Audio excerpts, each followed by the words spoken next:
What's happening? Welcome to the 65th episode of the Slapstream with Djordje live from Slapsville. Still can't imagine that I did 65 episodes so far of the slap bass talk on upright bass. I'm not sure if is that legal. But anyway, we did it. I did it. We did it. You did it. And I'm glad you're with me. And I want to thank you a lot for supporting the channel. If you haven't subscribed yet, make sure to hit that subscribe button and slap that like.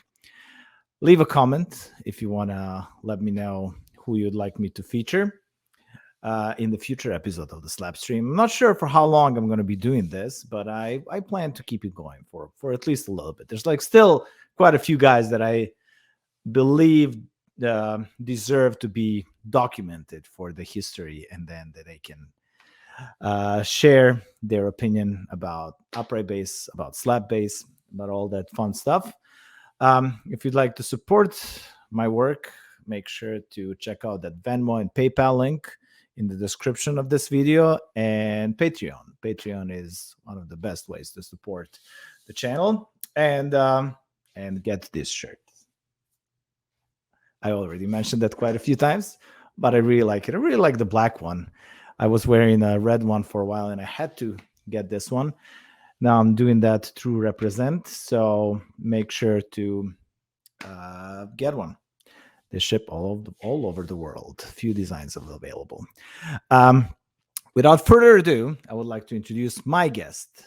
I know this guy for a while. We shared lots of slap bass talk, lots of bass talk. And he's one of the rare guys actually that has classical education, but still slaps quite a bit. I'm not sure how often he does that these days, and I'm curious to find out about it. So I would like to introduce to you here in Slapsville for the first time, Adam Booker. Welcome. Hello. Thanks for having me, Djordje. Of course. How's it going? It's been a while since I seen you last time. Yeah, it's been. I think we had lunch in Austin last time I saw you. We were having lunch down Barbecue. in Austin. It was one of those rare times I was actually in town. So, yep. How have you been? How are you surviving during these crazy times? I just keep going forward, man. That's the only way to do it. Like when it first hit, like I had a symphony gig on the books, and I was going to go play, and then the symphony canceled, and that was when that was the first domino to fall. Then everything, I think I totaled 10 gigs. No, I didn't even make it to 10 gigs in all of like 2019, Wow. or 2020, all of 2020, like less than 10 gigs the whole time. But, things are starting to come back. It's actually been a pretty hectic couple of months around here between jazz gigs, symphony work. And of course I have the university to keep me gainfully out of trouble. But that was also its own thing though. Cause I was teaching remotely full time with a full course load while my 3 kids are in the next room over trying to go to school remotely. So it's like, I go from a bass lesson to like 4th grade math to back to another bass lesson to, high school calculus, and like, and I don't even know calculus, man. I don't know what my kids go, can you help me? I'm like, no, I teach bass. I don't teach math, man. It's pretty crazy. It can get pretty crazy, but I'm glad you're doing what you're doing. I would like to focus this whole episode to you, and then to feature your story and tell your story as much as possible. We as bass players don't get a chance to be featured that often, so I want to change that, especially for the slappers. So let's start with the beginning. How did you get interested in music? How did you choose to play upright bass? How did you discover slap? So those are 3 really good questions. How I didn't really get into music. I was born into music. My dad is a retired Army bandmaster, so his job was to run bands for the U.S. Army. So like before the show, we were talking about like you were born here, you went there, No, actually, I was born in Fort Polk, Louisiana. My dad was running the band there, and then he got transferred to Frankfurt, Germany. So I went there when I was like 2 years old. Then he got transferred to Fort Hamilton, New York. So I went there, and then and now this is where the story gets big for me, because he eventually ended up being the director of the U.S. Army's Jazz Ambassadors, which is like one of the top big bands in the world. I mean, if you look at a picture of them and go down the roster, you could be like, that guy was in the North Texas 1 o'clock band, that guy was in the 1 o'clock, that guy was in the 1 o'clock, that lady was in the 1 o'clock, that one was so badass, didn't even go to college, just started touring with Maynard when like he was 18. So it's like all these like super high level jazz musicians. And I guess I don't know if it was a smart thing or a dumb thing. It turns out pretty well for me so far. But like, when summer break would hit, I would tag along with my dad to work for the rehearsals. And, so like there's, 12-year-old me just sitting in front of one of the world's best big bands and just having that kind of exposure to that music. And of course the wind ensemble was also rehearsing, and their chorus was also rehearsed. So just like all these really super high level musicians I'm surrounded by for most of my life. Now how I chose the bass is I didn't actually choose the bass. I started off life as a viola player, which for those of you who don't know, viola is like a slightly larger violin that's tuned a little differently. It sits somewhere between the violin and the cello in the orchestra. And I started that when I was, I think, in the 3rd grade. And by the time, and how it usually happens in the States is you don't start playing bass until you're tall enough to actually hold one. So by the time I had turned 12, my dad comes up to me and says, "You know what, you should be a bass player." I'm like, okay. I figure he's the expert. He's been running bands and a musician his whole life. So that's how I got into bass. So I started that when I was about 12. And by then that was when we were in the DC area. And so we were there until about halfway through high school. There was a brief little jaunt over into like rural Virginia, which is a lot like where I live now. But not really worth talking too much about that as far as the musical life is concerned, except it was a small school, so I had a lot of opportunities to play, just not a lot of opportunities to play outside of the school. Then we moved to San Antonio, Texas, right after that for my junior year of high school. And that's where things really started kicking off for me, because they had a jam session in town in San Antonio run by a group called Small World. Now, Small World is a guitar drum duo. Unfortunately, the drummer just passed away last year. Huge influence on my life, Kyle Keener. But back in those days, they were so inviting and welcoming and allowing the younger generation to come in and sit in at the jam session. They encouraged it. So like there's 15-year-old me, just walking into the Boardwalk Bistro on a Monday night and just getting my butt kicked left and right, just trying to play jazz standards by a duo that like has been around San Antonio at that point for at least 25, 30 years. And they taught my dad how to play jazz. They taught my uncle how to play jazz. All my friends, and there's still like to this day, a lot of the cats from my age group, are still out there playing a lot. Like Patrick Cornelius up in New York, and Tommy Howard, and all kinds of great players just all around the country that grew up at the University of Small World, basically. And at that point, graduated high school, went to what was then Southwest Texas State University, ostensibly to be a music major, but really what I ended up majoring in was a lot of beer. So, and shortly after that, kind of subsequently dropped out for a little bit. I was fortunate that I got picked up by a group called the Jazz Pharaohs with Freddie Mendoza, and I think Ryan, of course, has a lot of experience with the Pharaohs too, Ryan Gould.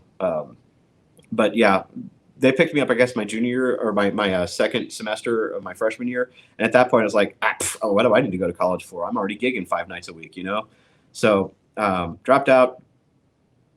Then I went on tour with the ASYLUM Street Spankers for about a year, and the stories I could tell, and you're probably going to ask for some, but I think the statute of limitations has run out on a lot of these things, so I'll have to be a little careful on that. But left the Spankers, went back to college, did better in college this time, paid more attention, but still was already, there's a mentality that I had at the time of I'm getting a degree in jazz, and I'm already playing jazz like every night for a living. Why am I here spending this money getting a degree in jazz? So I dropped out again, and just to play gigs. Moved to San Antonio, but I was still shuffling back and forth between San Antonio and Austin. For those of you who don't know, that's only like a 90-minute commute between the two.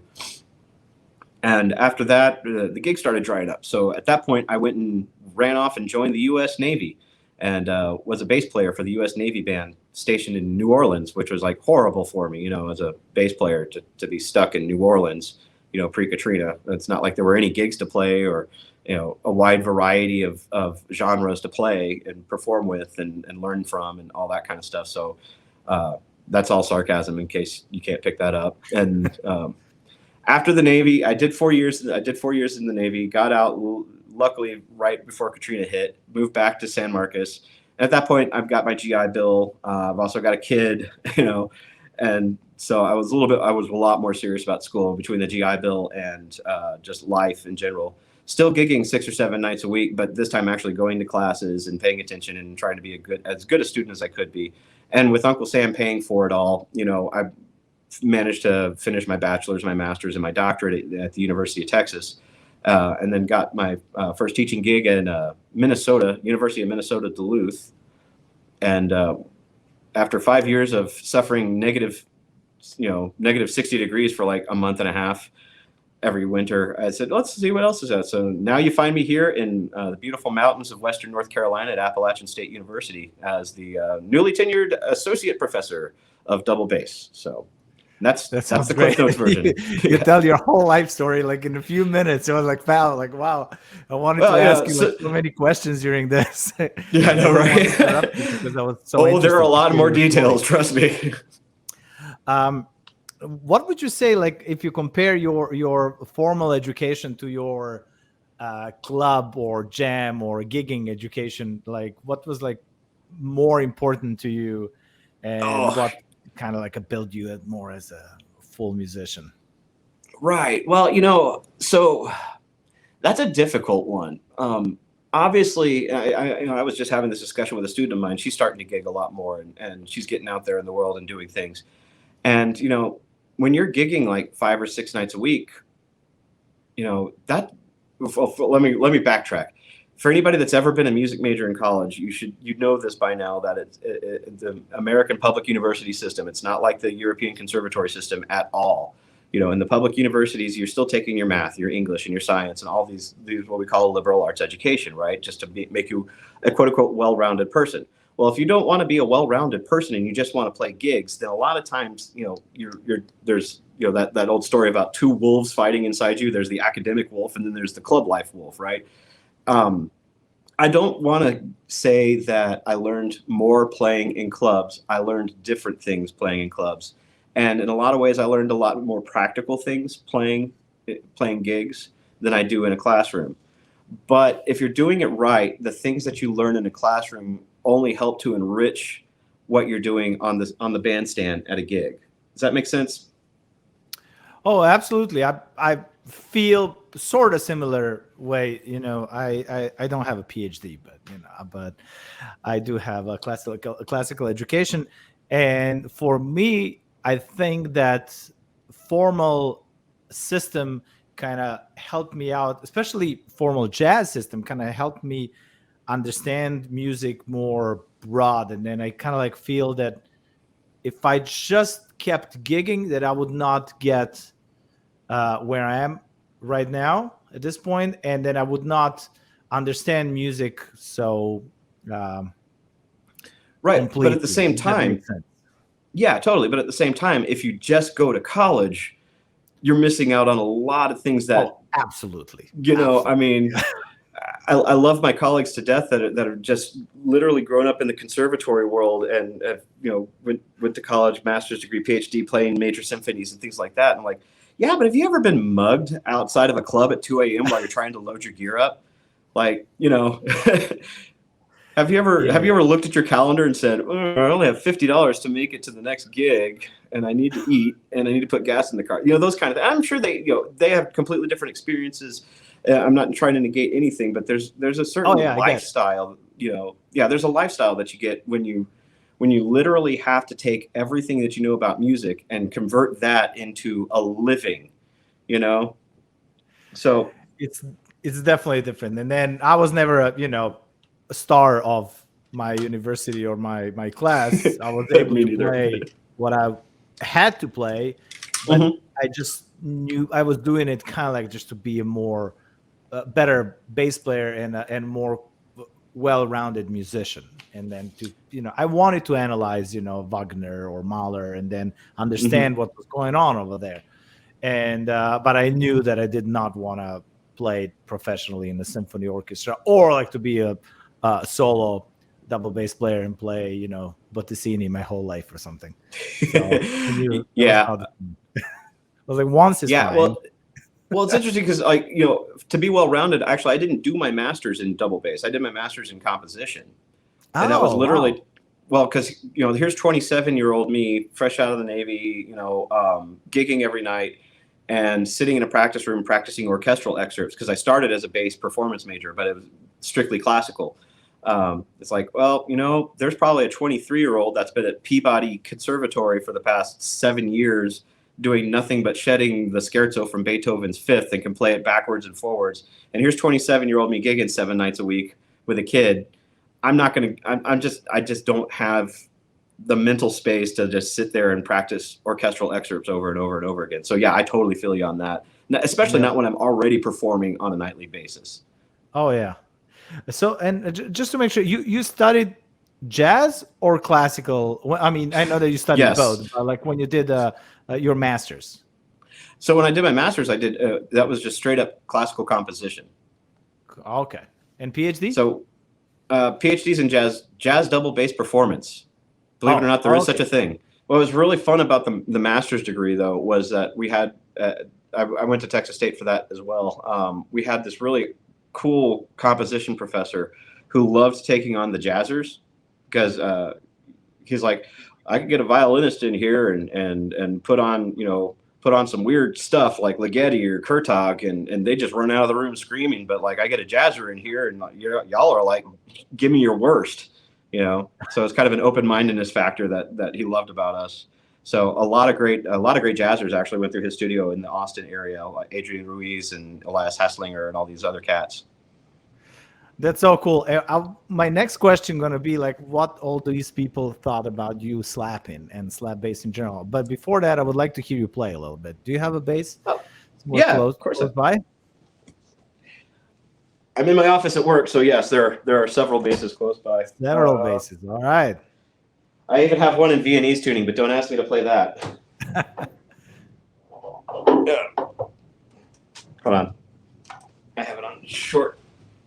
So I teach all day, so I sit a lot when I play.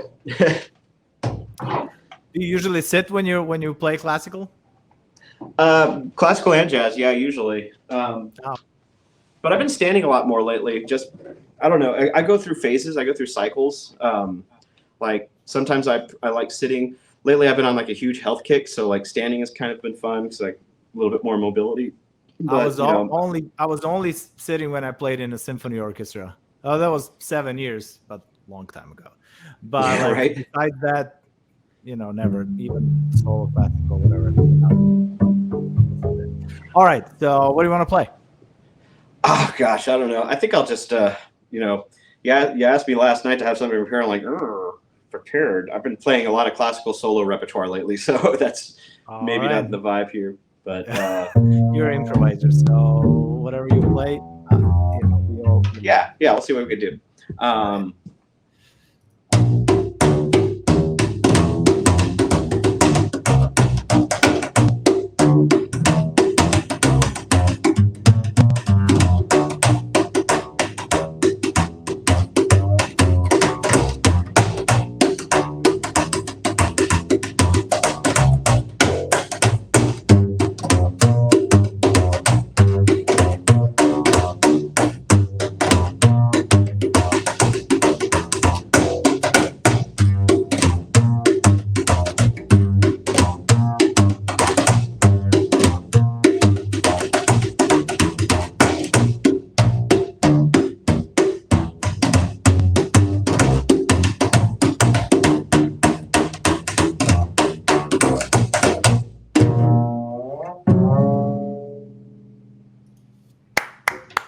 Awesome, man. I love it. Thank you. You always had a unique way of slapping, and I always enjoyed hearing you play. And I feel that I don't hear you play that often, so I should. It's been a minute. I'm not gonna lie. Yeah, I kind of it's almost awkward being on this part because I slapped a lot when I was with the Pharaohs. I mean, of course, when you're in Austin, Texas, in like the mid '90s, everybody was a slapper. I mean, you had Kevin Smith hanging out. You had Mark Rubin was hanging out. Rick Ramirez, Billy Horton. I mean, all these great players. So it's like if you're a bass player in Austin in the mid 90s in any way, shape or form related to the rockabilly, swing, jazz crowd, you know, we all did it because it was kind of expected of you, I think, in a lot of ways. How did you discover slap? I got a Milt Hinton record when I was about 16 years old. I can't remember which one. My dad, no, it was like a 2 CD set that my dad found and handed me. Here, you need to listen to this. So, you know, yeah, I mean, so that was my introduction to it. And then there you go. So you got introduced to slap through jazz. Yeah. Huh. Interesting. And how old were you when you moved down to Austin? When I started playing in Austin, I was about 18. 18. Oh, okay. So a couple of years prior, you got into jazz slap.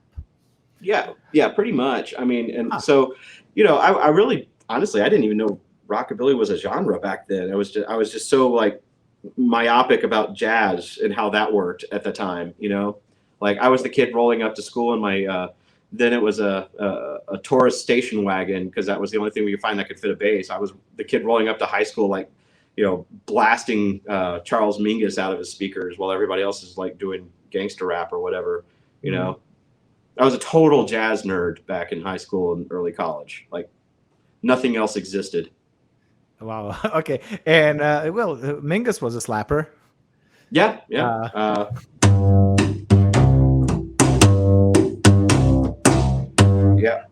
What's the name of that tune? My Jelly Roll Soul. Yes, there are like several versions of it, like with all different titles. Yeah, but there's always Jelly Roll over there. I guess. I mean, he definitely wanted to emulate, like old school slap bass. If you want to sit down, you're welcome to. Sure. You don't have to hold the bass. I mean, you can if you want to. I've been holding that bass all day. I shouldn't complain. I mean, I wake up in the morning. My whole job is to go to work and talk about bass and jazz all day. So, all right. Well, that's a pretty good job, I gotta say. Yeah. So since you played, you studied classical at that time as well, right? I did. So when I first started playing, actually, my first bass teacher was Ray Irving from the Army Field Band, where my dad was stationed. But he was the Army wind ensemble guy. So he was a classical bass player. Okay. So yeah, I didn't even. As weird as this might sound, with like 2 degrees in jazz and stuff, I didn't actually take regular jazz bass lessons, like jazz specific lessons, until I started working on my doctorate. And even then, like I love John Fremgen to death. Fantastic teacher at UT, fantastic bass player, musician, wonderful guy. Even then, like by that time, I was already like in my late 20s, early 30s. So half the lesson was spent me playing bass while he figured out his piano stuff, you know, just walking through lines. And he'd turn around and say, "Oh, you might want to think about some of these notes and think about this and that. Okay, let's play another tune." You know, so like when it comes to the jazz stuff, I learned a good portion of that, like I would say almost 80% of that, on the bandstand, not in the classroom, for sure. So transcribing a lot as well, or not? Lots of transcribing by ear, tons of listening, and a whole lot of trial and error. So, you know, I like to say that I was a firm subscriber to the Jackson Pollock method of improvisation, where you just throw everything on the canvas and see what sticks. Okay. You know, so maybe that lick didn't work out this time, but maybe it'll work out. Nope, didn't work out the next time. Maybe it'll work out. Nope. It works in this chain. So, you know. But then, you know, when you play jazz, you discover that if you make a mistake and then you repeat it and make sense out of it, then it's like, that's what you want. I'm not going to confirm nor deny that. The academia in me says, well, yes, but actually no. It's a leitmotif. Yeah, there you go. But it's a different vibe, you know. It's real. I heard an interview with Larry Grenadier. I think it was on the Contrabass Conversations podcast, and he made a really good point. Is that as bass players, when we're young, we get to work really quick. Like sax players, trumpet players, piano players, drummers, everybody, they have a lot of stuff to work out before people start hiring them for gigs. We basically just have to have a bass. And I mean, it's almost that easy, you know, and maybe be able to, you know, and then they're like, well, you got an upright. We'll figure the rest out like as we're working, which is like a blessing and a curse, right? Because Absolutely, on the one, I agree. yeah, I on the agree one with hand, you. you're out there gigging and you're doing it, and you're getting like this information constantly from other musicians that you're working with, older musicians, more experienced musicians. The other side of that, though, is that you're like, well, what the hell else do I have to learn? I'm already gigging, hence I dropped out of college twice, right? So that's how I felt. European system, as you mentioned, like music education is completely different. So I was going in elementary music school for a few years, but that was basically just because I wanted to convince my parents to buy me a bass. And once I got it, I promised I'm going to finish it. So once I finished it, I was like, yeah, I don't need this. I was playing rockabilly, I was playing country, I was playing all over the place. And then at one point, I was like, okay, so I want to go to the next step, how I'm going to reach that. And then let me just go back to school. I stopped school for a couple of years. Then let me just go back. And then that really helped me tremendously. That then master classes, workshops, all that stuff, kind of, as I said, like more to understand. But let's go back to Slap. So I really wonder what all these people, all your teachers thought about it, about slap bass, and then how did they feel like, since you were a slapper, and you still are. I'm pretty lucky, actually. Most of my teachers were cool with it, as long as I was like showing up playing, whatever Storch Robbie etude they made me play. They didn't care what I did outside of things. And even up to the point, I mean, I did my doctoral treatise on jazz bass players from like 1900 to 1936, mainly about Wellman Bro. And there's a huge slap component in that, which, so I probably ruined the whole genre by bringing it to academia, because that's usually what academia does to musical genres is, analyzes it and picks it apart, and now there's no more joy in it. But I just felt like it was important to like actually bring that kind of conversation into the academic mix. And it's worked out pretty well. I mean, the teachers have all been cool with it. As long as I'm taking care of the business that they want me to take care of, they didn't seem to mind what I was doing. It wasn't any of that, well, you're in my studio, so you can only play this. Yeah, I intentionally avoided those kind of teachers throughout my life. Did they ask you to teach them how to do it? Yeah, some of them have. Some of them express zero interest in it whatsoever, and that's fine. I mean, there's enough room for all different kinds of bass players in this world.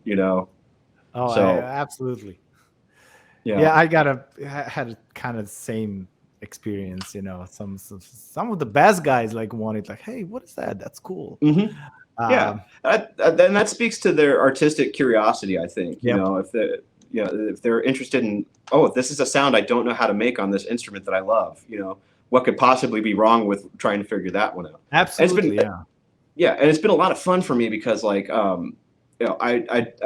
I got to, now when I do, like, I did a European tour a couple years right before COVID hit. And one of the things that they like asked me to teach was slap bass stuff. So there I'm in Edinburgh, Scotland, with a room full of like elementary, middle school bass players, and I'm teaching them how to like bang the snot out of their instrument. And and I preface this was like, I'm going to teach you guys something that's going to drive your teachers crazy when you get to your orchestras, and they're going to be scared. And just go ahead and do it; it'll be fine. They'll just buy new strings if you break one. So. But you could see the orchestra, the orchestra directors going, to make little slap monsters everywhere I go. It's a Bartók pizzicato. It's fine. Right. What do you think about that subject? Have you ever spent time analyzing where the slap in classical, I mean, that whole Bartók thing came from? Yeah. I haven't really focused on that.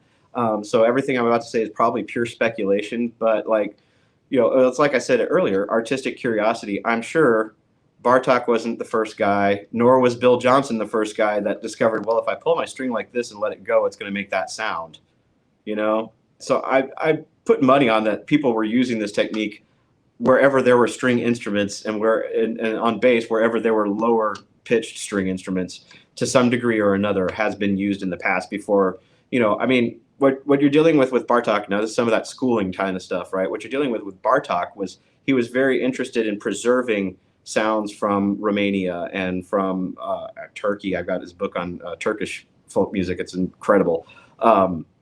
So, the fact that he's preserving that in a time like in the early 1900s when the entire world's literally about to explode, like World War I, World War II. So all these, and this is post-industrialization. So you have all the city stuff coming out to where all the folk live. So Bartok's going around and collecting it, but the fact that he's collecting it means that all these kind of styles existed prior to when we quote unquote discovered them. You know what I mean? Absolutely. I read quite a bit about him because I was really trying to figure out, did he hear that on upright bass? Because I was kind of convinced on it, and now I'm not sure. Now I'm pretty sure that he discovered the sound a little bit differently. And what drew me to that conclusion at the beginning was that that slap bass is kind of essential part of the Romani music, gypsy music, and yeah. I thought, probably there's a connection there. And then whoever I talked to from Romania that played slap, and then ethnomusicologists over there, they told me, oh no, slap did not exist until the 70s. Like upright bass was not used in folk traditional music in that region almost at all. So I was like, oh, that's kind of weird. I kind of thought, I was kind of sure that Bartok did it that way, discovered it that way. But then there was another instrument called gordon, which was played with a huge bat, I believe, with the right hand and one string that you were slapping with the left hand. And I'm pretty sure that's how he discovered it, because I don't think he ever used it on upright bass. He only used it on viola, on the cello part, and viola and violin, right? Mm-hmm. And it was a third string quartet. Third or fourth? Fourth movement, right? Fourth movement, third quartet. Yeah. Yes. Okay. I think we are educated. 1948 or something. Bela Bartok in 1944. Yeah. I've been doing that all day. Yeah. I forgot because I was trying to figure out what is the first written example of the slap, and then so anyway, it looks like I wouldn't want to get. And and of course in the States, the legend is that Bill Johnson accidentally broke his bow at a gig and needed to be loud, so he just started banging the snot out of his instrument. So Shreveport, Louisiana. Yep. Well, he was definitely one of the best. So. Oh yeah. But see, I always go back to Milt. I think he in the jazz world, he took it to a high art. Prior to Milt, and this is just 100% my opinion, and you guys can flame me in the comment section for it later if you want to. Steve Brown and Steve Brown, Bill Johnson, Pops Foster, all these guys, they were fantastic and functional with what they did. But to me, Milt really took it to a high art. Just took all the basic moves that we use to make that sound, and just really just tore them apart, put them back together in different rhythmic combinations, highly syncopated. So I always go back to Milt when it comes to the slap bass stuff.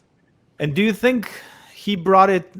Are you saying that because of particularly his slap, or his use of slap in more sophisticated music or artistic music styles like bebop, where there's more chord changes and all of that? Yeah, it could be the case. I think it's more from a technical aspect. The stuff that Wellman Bro was playing with Duke Ellington in the late 20s, early 30s, there was a lot of there's a lot of harmony and harmonic motion going in that you're going to find still in bebop today. A lot of the early harmonic functions that we know in jazz right now started with that, and it was so widely disseminated. So because Duke Ellington was so popular back in the Cotton Club days, that a lot of that sound got in there. But I think for Milt, it was more of the soloistic aspect of the slap bass. Just like I said, that all that highly syncopated stuff. What's the Roy Eldridge tune that was written for him? Plucking the bass? Yeah, plucking the bass, that kind of stuff, And even then, that was if I were a bass player when that tune came out on vinyl and I heard that, I'd probably like run and hide. That'd be like, nowadays that'd be like Bozo Paratzik walking in right now and playing like the Haydn cello concerto on double bass, for me. To me, like everything, there was everything before that, and then there was that, and it was like, whoa. But I usually contend that like the slap bass as a mode of tone production for general usage, general functionality, kind of started declining at that point, because the music, it stopped. It stopped. It stopped dead in its tracks, right? Because have you ever tried to play Cherokee for like a half an hour at 300 BPM doing this? Ding, ding, ding, ding, ding, ding, ding, ding. I wish you the best of luck, sir, and arms like Popeye. So yeah, I mean, back then they had like that crazy action and all of that. So that too. Yeah. I don't know. Like so I don't know. Who should we blame for that? Blanton? I don't know. I think it was just kind of a general evolution. Technology? I in some ways, yeah. Because so if you analyze the way that they played both slapping, they didn't even call it slapping back then. They called it plucking, right? And if you analyze the way that that the motion was made, I'll go back to my bass real quick. Now of course, horror upon horrors. I've got steel strings on, all that kind of stuff. But even if you like watch them playing just straight up pizzicato.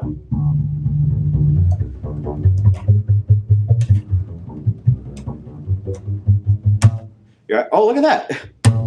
It's the same motion.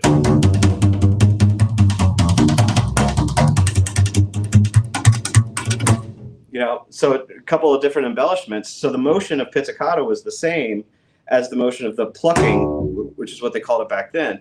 And then as we started going into the more bebop era thing, it had nothing to do with technology. It's just the motion of pizzicato became this instead. So going from this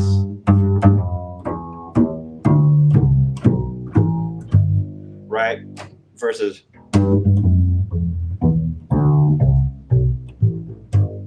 so maybe the string height got a little lower. I don't know. You have gut string warriors out there like Eric Rivas that they still use like strings that high up in gut strings, and but they're doing this.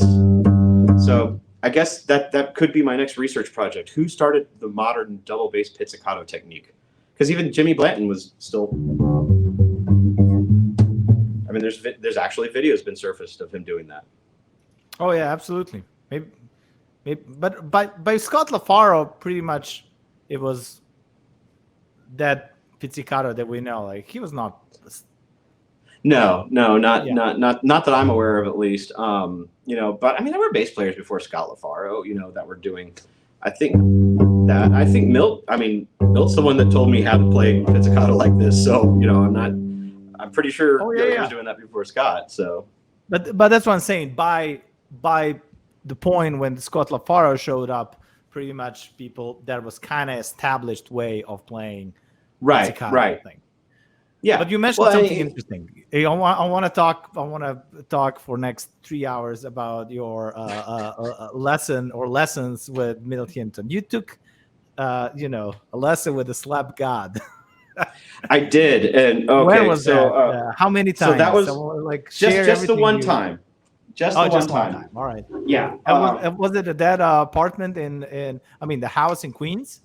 Yeah, it was the house in Queens. So. This is when I was visited because it's Middle Hinton Street or something. I was like, I have to go there. Yeah, totally. It's like a journey to Mecca. No, that's what I was 19 and I was on tour with the Asylum Street Spankers at the time, and we just we knew we were going to have a day off in New York before the gig. So my buddy Rob Jewett gave me, I don't know how he got Milt's number, but he had it. He's like, hey, you're gonna have a day off in New York. Why don't you call Milt Hinton? I'm like, okay, I'll call Milt Hinton. Sure. I'm 19. I knew who he was. I've been listening to him for years.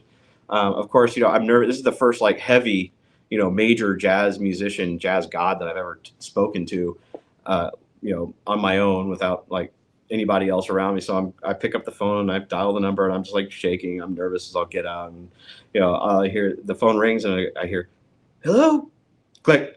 Because I'm so nervous, I actually hang up the phone. I hung up on Milt Hinton. Yeah, I really did.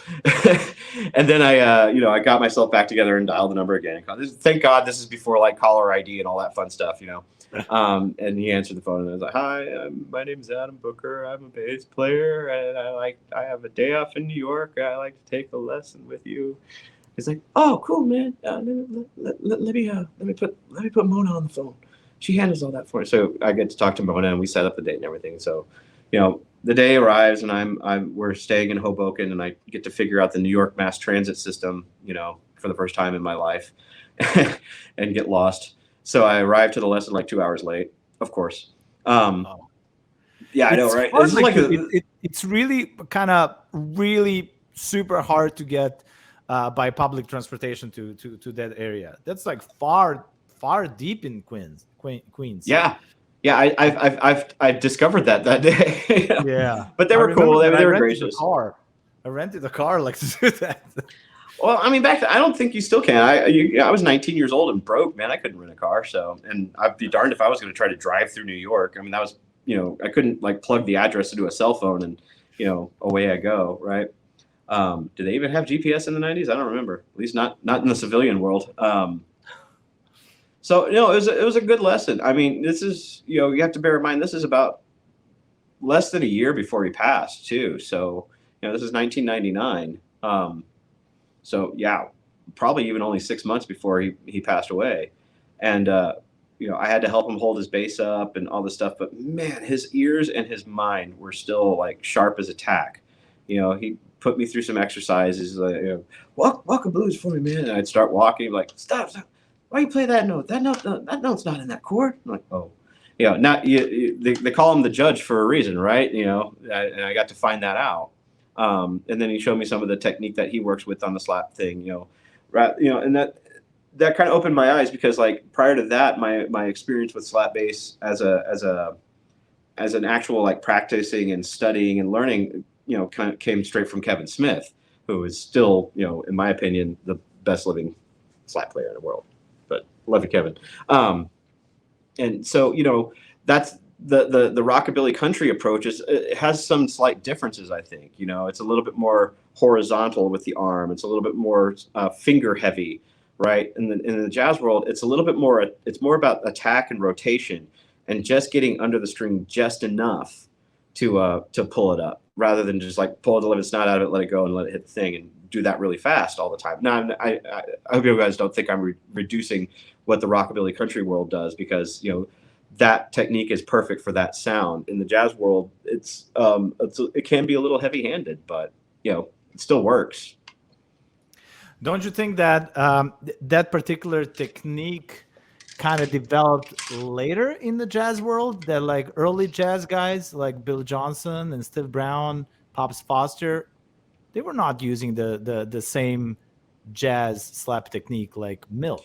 No, they definitely weren't. I think it kind of branched off into different directions, probably like with the Willie Dixons of the world, things kind of moved a little bit differently at that point. Because I think Milt's thing, as far as I can understand it, is that, it's kind of the same thing that happened with the early jazz guys. Remember I said, it's more of an up and out thing with the pizzicato. So it's natural that it goes this way too with the slap bass. Milt's thing with the more rounded thing, well, that's what you're doing with the finger for pizzicato. So, keep the motion the same as much as possible. And that kind of makes you a little bit more efficient as a player on the bandstand rather than having to like readdress your whole musculature and skeletal structure just to play things in a slightly different style. I agree. That's how I feel about it. I think that it was adjusted to be basically able to switch like quickly, like from jazz pizzicato to jazz slap, and it works and it creates a different sound, different vibe. So what else did Milt Hinton teach you? What did he say about slap? Man, I mean, it's one of those experiences that like it's hard to articulate. I mean, we went down to the basement where he showed me like all the movies and all the videos and all the photos and everything, and it was kind of funny. How long was the lesson? Oh, I think I was there for like, well, first off, I caught them at dinner time and they were eating dinner and watching Jeopardy. So like I got to watch Jeopardy and watch them eat dinner at the same time, you know. And of course it was like the best day ever for Jeopardy for me because it was like, you know, modern composers and jazz history. And it was like all these topics that I knew way too much about. So of course I'm answering every question. And it's like, you're a smart kid, aren't you? Like, but I think that was my cue to shut up. But, you know, but speaking of quizzes, yeah, we went down to the basement where he has all of his photos, like just wall to wall files of photos and videos and all this stuff. And, you know, he starts pulling out photo albums, like, and he's quizzing me the whole time, like, who's that?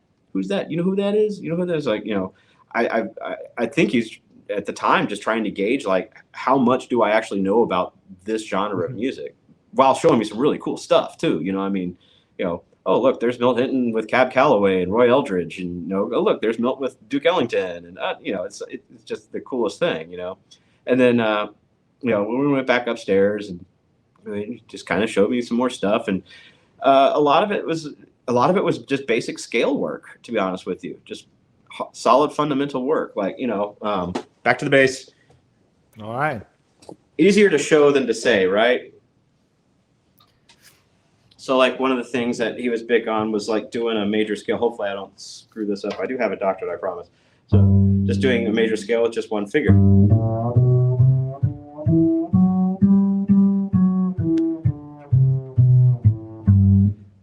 All right, you know, just that kind of stuff, you know, just for intonation work and position work. And then like, you know, doing scales like,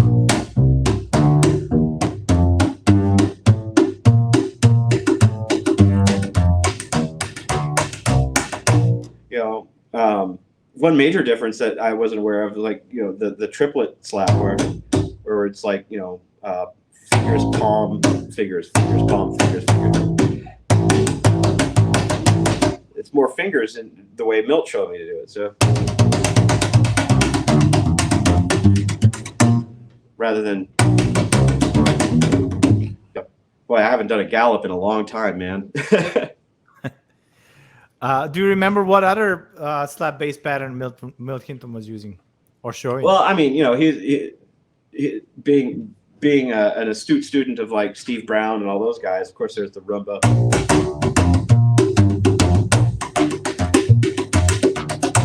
You know, and then Milt taking that to a whole other level.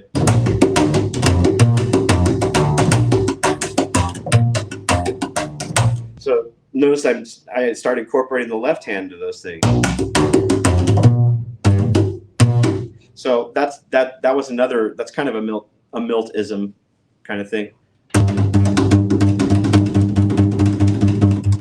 You know, doing the triple slap with right hand and left hand, right? So I'm trying to think of, I know that's in pluck in the bass. So yeah, I can't think of it off the top of my head, but you get, you know, just incorporating that into it. And if you got a ring, if you're married, you can actually make things that way. Did you talk? Did you show you that, like, or that? Yeah. About, oh, he did. Oh, cool. Just alternating right hand. Nice. All right. This is as much firsthand that we can get now to. You know, I mean, there's other guys out there that study with Milt. I'm not sure though, like how many guys actually went to Milt to learn that stuff with him. You know. Oh yeah, I know that. You know, I mean, he was an educator. You know, he was teaching people, but not many people were at the level of slap that they can understand which questions to ask and what to get from him. You know, that they cannot get from some random guy. I mean, for him, it's like it was really specific and really amazing what he was doing. So. Yeah, I guess you're right. I mean, because by then I'd been on the road with the Spankers for a year, so like I'd been doing quite a bit of slap bass stuff.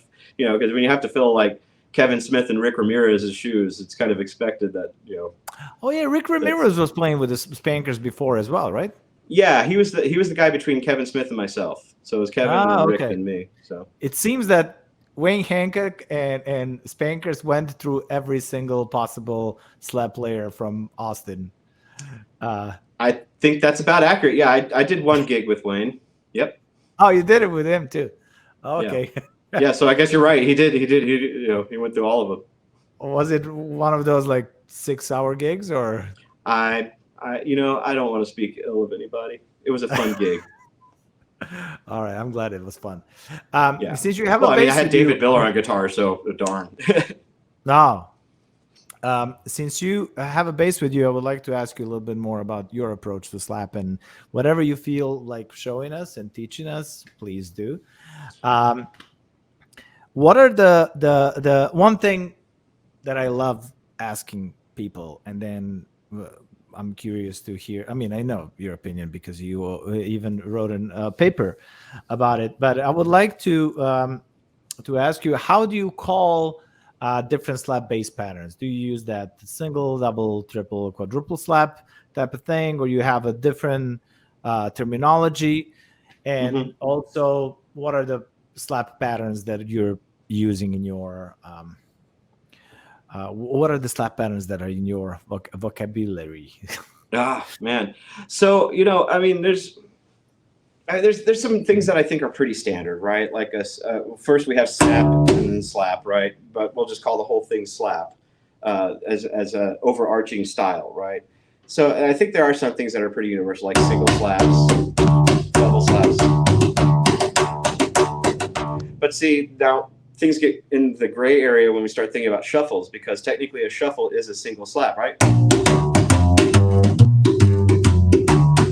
Right? Technically it is, but we call it a shuffle. Well, I personally count both slap of the string and the palm, so that for me that would already be a double slap, and the gallop would be part of the triple slap. But this is your episode. This is the slap. No, that's fine. That's why it's called. So I tell my students all the time. We call it music theory, right? Not music fact. So in other words, there's more than one way to skin a cat. It's just kind of what makes sense to me. I love that. Yeah. So I like to differentiate between this part and this part, right? So for me, a single slap is this, double, and the difference between a double slap and a triple slap is basically articulation, right? I mean, technically, it's still the same motion.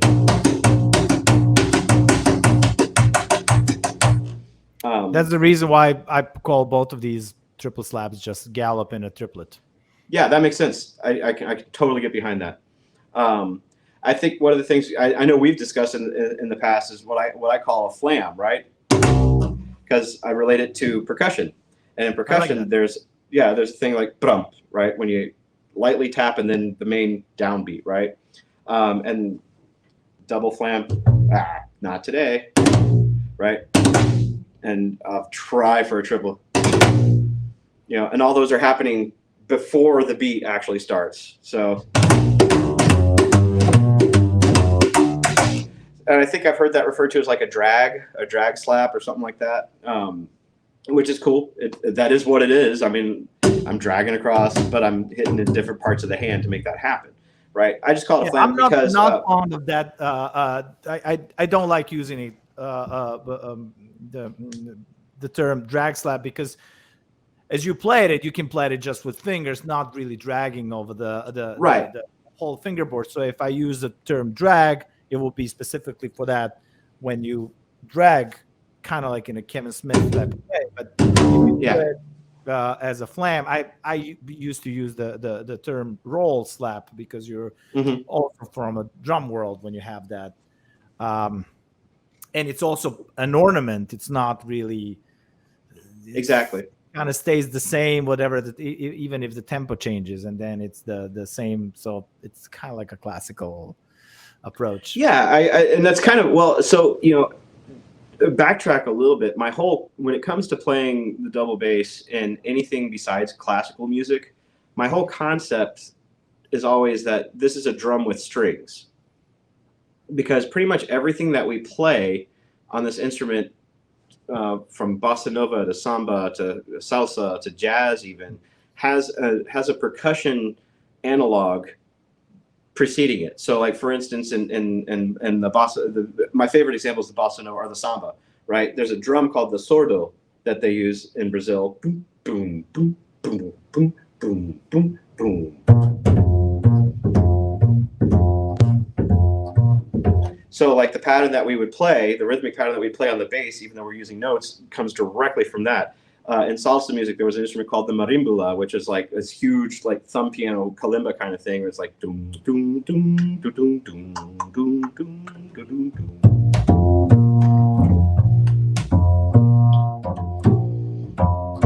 You know, so like our pattern there is based off of that percussion instrument. So everything that I do, even in jazz, what's the instrument? What's the, well, you know, jazz is such a great fusion of so many different styles. One of those styles is actually military marching music, believe it or not, right? A lot of these brass bands in New Orleans were like community bands or military marching type bands. So they had the bass drum, doom, doom, doom, doom, doom, doom, doom. And that's what you walk to. That's how you know when to put your feet down, right? So, you know, that's when we end up, or even like in a 2-beat field.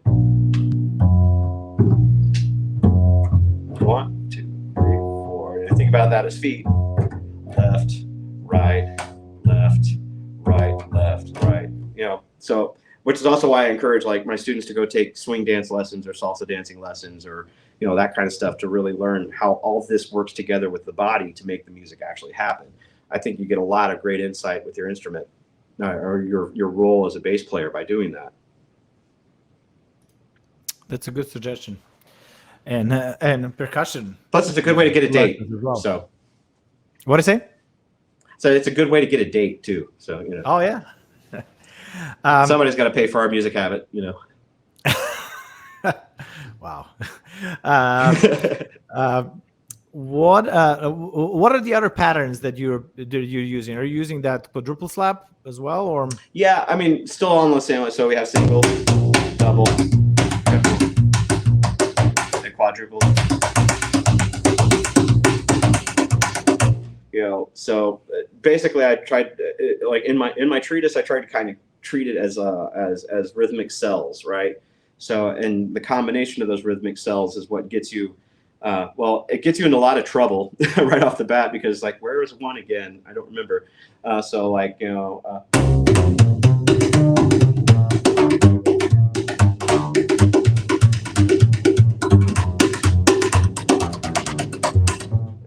It's been so long since I played that tune, but you know, I mean, all the combination of triplet.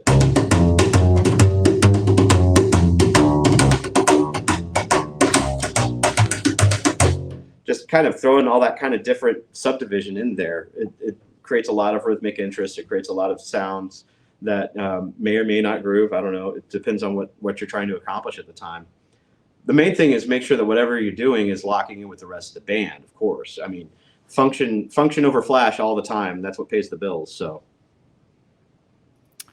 I agree with that. Did you ever have a chance like to use slap bass in classical music? Only once. I actually, it was for my master's composition recital. I actually wrote a suite based on themes from my time in New Orleans. So there was like a whole movement that I actually wrote all this out in slap bass style for the last movement. And yeah, it's a mess. I might actually go back and revisit it one of these days and like make it better now that I'm 15 years older and wiser. Send it to me. I wanna play it. Yeah, like if I can find it, I think it's on some hard drive somewhere. So. Oh, I always, when I was at a classical music conservatory, I was always trying to, not really pushing too much, but I was trying to get the classical composers to write pieces that had, and then include that so I can play it, and It was really fun. And all these composers loved it because they're always searching for a new sound, and that's the sound that was not very, never too much explored in classical music. And then if you you can definitely use it in very interesting ways. So I thought it was great. I really enjoyed it. Yeah, I think it's just a different state of mind, though. I mean, this particular style kind of grew up with people dancing, whereas classical music. People don't dance to that anymore. I mean, they did, 300 years ago, but they don't really dance to that stuff. And it's just sit down and listen. And I mean, I'd love to. I could totally see like a modern composer, like somebody like Osvaldo Golohoff or somebody like that, like incorporating the style into what they do. Yeah, I think that's an idea whose time has come. Oh, I could yeah, also see like absolutely. I could also see like some like a 60-year-old conservatory trained, plays Beethoven every day for breakfast, looking at that part going, not on my bass. So Yeah. Well, I guess so, but they're always gonna be that. But let's be focused on the other guys that want to explore the style. Right. Yeah, there's always going to be a moldy now, fix you're somewhere. hanging out with lots of classical composers. You should convince them to do it. Yeah, it's funny. Our director of composition here is actually a bass player too, so it's cool. Yeah, that's the start. You've been doing lots of, lots, like some master classes, and teaching slap bass. What is your focus when you teach those workshops? You did one for. Did you do one for International Society of Bassists? Yeah, I've done one for ISB. I've done it for a couple of the European bass congresses. So my focus on those is just to introduce. How did they react? What did they say? I got pretty good reaction out of all those situations. I mean, it was good enough that the European Bass Congress actually asked me to come back and do it. So I guess I didn't ruffle too many feathers with that. And then I got that tour in the UK after that. So I guess I'm doing pretty well with the whole bringing slap bass to academia thing. And at the ISB, that was a hoot because it was like, a whole bunch of bass players in there that honestly, like, I don't want to say anything that might come across because I love the ISB and I think it's such an amazing organization. But, I mean, there is a lot. It's classical or it's jazz. And there hasn't been a whole lot of the in between. Like, how do you get through a bluegrass gig? How do you get through a country western gig? How do you get through, all that kind of stuff? So there were a lot of bass players when I did this presentation, like on just the basics and the history of the slap bass at ISB. There were a lot of bass players there that like were having a great time mixing and mingling with all the great bass players. But I get the sense that they're like, finally, a home for me that plays in neither a symphony nor in a jazz band. You know what I mean? Absolutely. It's it's almost that you kind of like in that world you have to make a choice. Like, do I want to be a classical guy? Do I want to be a jazz guy? And I don't want to make. I think yes. You have to make a choice if you really feel you must. I never made a choice. I was like, I'm just going to play the bass, And I think that's a way to go. For me, it's worked out. I mean, there's enough on this instrument, and this instrument is, compared to the rest of the string world, this instrument's brand new. I mean, it wasn't 100 years ago that it wasn't even like 60 years ago. We were still playing with strings that high off the fingerboard, and like we're struggling to play classical solo rep on gut strings up here, or 200 years ago when we had Viennese tuning where it was like low F, A, D, F sharp, A, that tuning system, or, you have Dragonetti and Bottesini that they only played on A, D, and G, so as far, now you have guys like Donovan Stokes, who's got like a 5-string upright with a high, that has it tuned in like solo pitch, so it's B, E, A, and then a high D with a low E and a C extension, right? So, I mean, it's still, in my opinion, I think this instrument's still a developing instrument as compared to like, the violin and the viola and the cello haven't really changed much in 300 years. But we've changed so much in just the past, 60 years alone that like repertoire that we would hand like a 15-year-old these days, we wouldn't dream of handing like a master's degree student 20 years ago. The level of proficiency on the instrument is just skyrocketing in such a rapid pace right now. It's kind of ridiculous. I got some students that scare the what out of me. Like I didn't even know that song existed when I was your age. Absolutely. It's it's been it's kind of like a great that people can get all this information, but it's as you said, a new instrument comparable to all the other ones. It's a long way from viola da gamba, I guess. Well, I mean, just in technology alone, I mean, you remember like 20 years ago, there were like 2 kinds of strings for the bass other than gut. Oh yeah, absolutely. Yeah. I like the way Doug Mapp says it. We had 2 kinds of strings. We had the red kind and we had the purple kind. And the red kind were for jazz and the purple kind were for classical. And that was it. Oh yeah. Spirocore and And flexicores. yeah. Okay. We'll get like to talk a little bit about your gear and your favorite strings and everything. I play steel strings pretty much my whole life. I tried all the other ones, but I never got that what I kind of prefer like from. But we're gonna leave that for a little bit later. Before that, like I would like to hear you play since you still have your bass with you. Yeah. Can you do something else, and then we can continue talking. I'll do a little bit of a like this is I'll slide to classical land if you don't mind. All right, of course. I mean, I'm sure that some If of I your can remember how the students, whole thing goes. some of the Slapstream guys would like to hear you a little bit as well.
So that was like a third of a piece by Andres Martin, fantastic Argentinian bass player that lives in Baja California. So he's not too far from you. Awesome. Can you use harmonics when you play slap as well? You know, probably. Let me see. Yep. Awesome. Feel free to sit down. I don't want to make you stand for another hour. All right, we'll get into the part where I ask you about your influences and all of that fun stuff. Who would you say were the biggest bass influence on you, or influences, and specifically more slap bass? Well, I mean, obviously, we've talked Milt Hinton to death at this point. You know, I mean, there's not much else to say. Milt, of course, you know, Kevin Smith. You know, he remains to this day like one of the most gracious, wonderful people I've ever met. You know, he was so kind to take me under his wing in Austin back. You know, as this punk 18-year-old kid from San Antonio that didn't know anything about. Like, I kind of messed around with it, but he actually like sat me down and said, "Okay, let's do this," and showed me how to do that, all that kind of stuff. So Kevin definitely is one of my bigger influences there. After that, you know, I mean, I think growing up with a big band thing happening in my house all the time. Of course, Harry Connick Jr. was kind of big. Ben Wolf, you know, had that one slap bass solo in on that first Harry Connick Jr. album. So that definitely counts. That's pretty much it for slap bass influences. I mean, I've got a gazillion bass influences. Every bass player I listen to influences me somehow. Even my students influence me somehow. You know, I mean, I had one that actually showed me something I'd never seen before. It's like, oh my gosh, that's great. I want to start doing that. You know, so it's always about learning all the time. You know, I'm influenced by a lot of people. That's great, and it's the only way how it should be. I think there's like lots. Never stop learning. Oh, exactly. I like that. Milt Hinton said something like that, and I was like, "Oh, this is." he put it in words really nicely. I was like, oh, this is cool.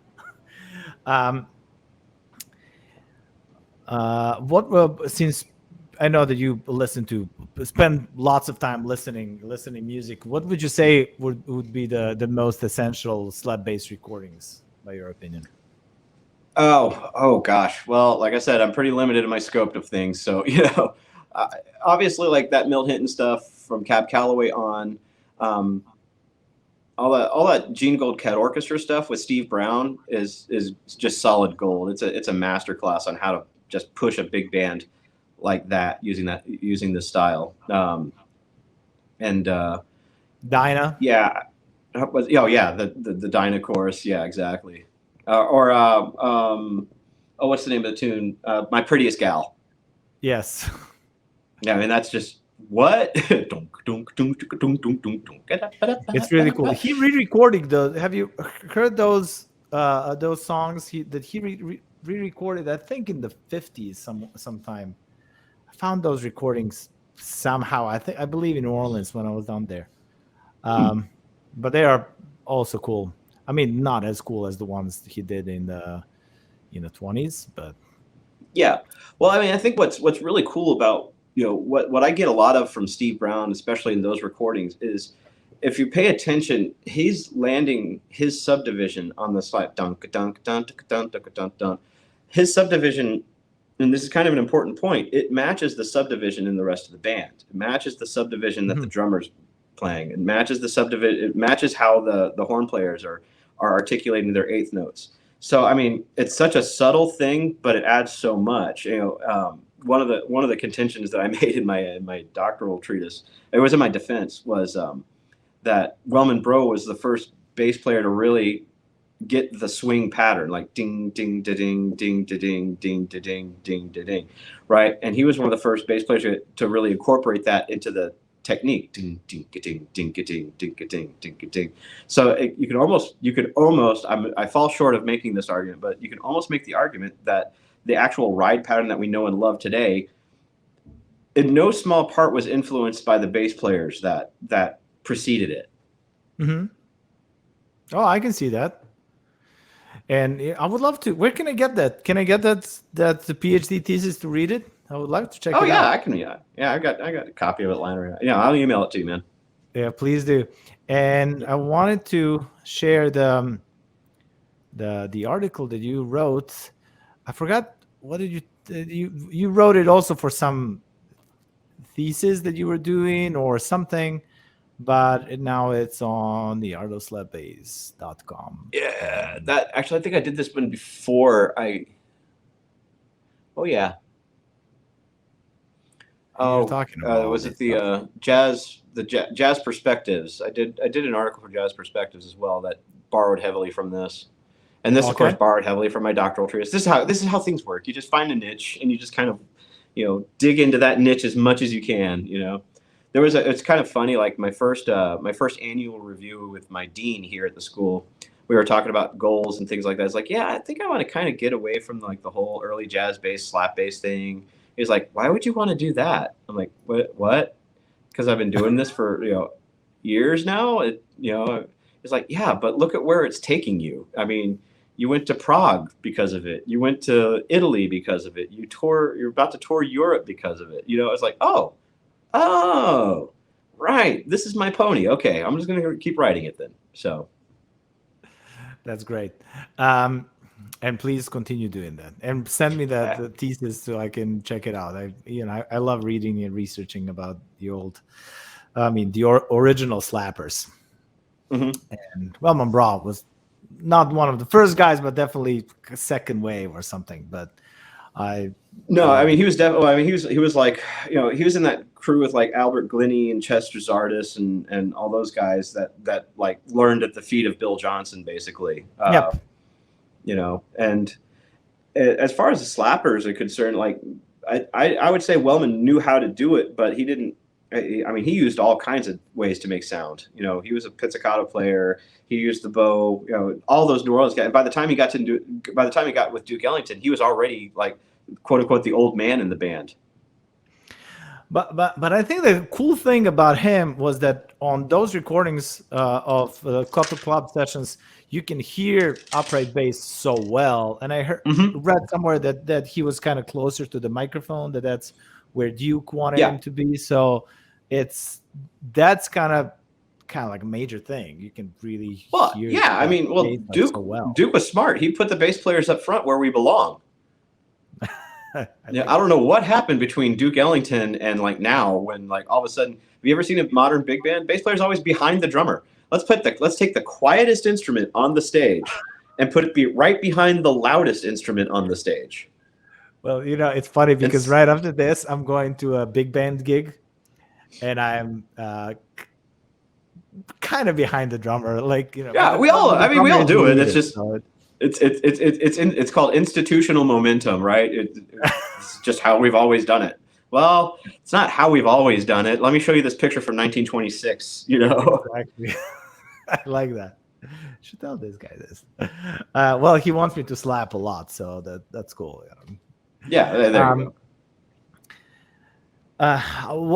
Who are the slap bass players that you like in a current times besides we mentioned Kevin Smith, who was the star of the first Slapstream episode.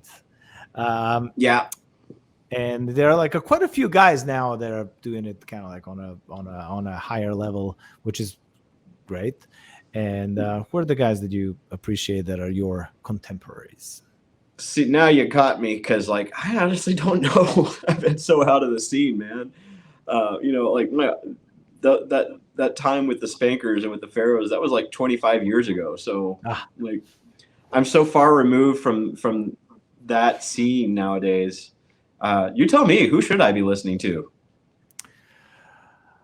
Well, I like listening to everyone, from the psychobilly kids to guys that experiment, with odd time signature and Romanian gypsy music and all of that stuff. So I want to know everything slap related. So I mean, there's Will, you've had him on the show. Will Ledbetter. He's hot. I mean, he's got some stuff going on there. Awesome. He's in the Navy now. So, oh, really? Wow. Okay. Yeah. So he's going to end up in the Commodores up in DC, which is their top jazz band. So darn proud to see where he's going. But yeah, he's got it. Yeah. Yes, as definitely. far as the jazz scene is concerned, he got slap the way I understood from kind of that Roland Guerin school of slap. I think that Roland was kind of important guy for modern jazz slap. I agree. Actually, thanks. I completely blanked on that. You're exactly right. I think Roland's right up there. I interviewed Roland for my doctoral treatise too about that kind of stuff. Cool. So.